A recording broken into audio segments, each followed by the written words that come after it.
Следната 2025 година ќе биде исклучително квалитетна година во делот на привлекувањето на странските инвестиции.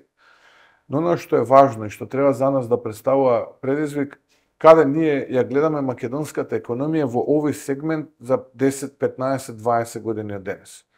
Бидејќи ваквиот начин на привлекување на странски инвестиции кои што започна пред, би рекол, можеби 20 на години, сега веќе ги исцрпува своите можности, го достигнува својот пик, би рекол, врв.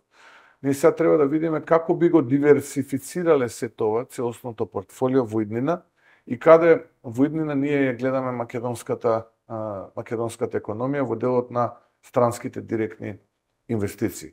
Можам да кажам дека сме во завршни преговори со една компанија која што доаѓа од земја членка на Европската унија, многу моќна земја членка на Европската унија, со која што преговараме за инвестиција помеѓу 350-360 милиони евра во делот на напредната технологија, односно во делот на производство на батерии, нешто кое што навистина представува иднина, не само во Европа, туку насекаде во светот.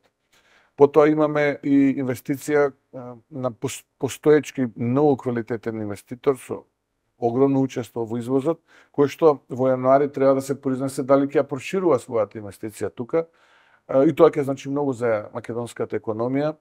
Ние сме во последен круг, во најтесен круг како држава, заедно со една од сојузните држави на Соединетите Американски држави. Ќе кажам, тоа е државата Пенсилванија. Пенсилванија и Македонија се во најтесен круг за оваа инвестиција. Работиме деневно на овој план.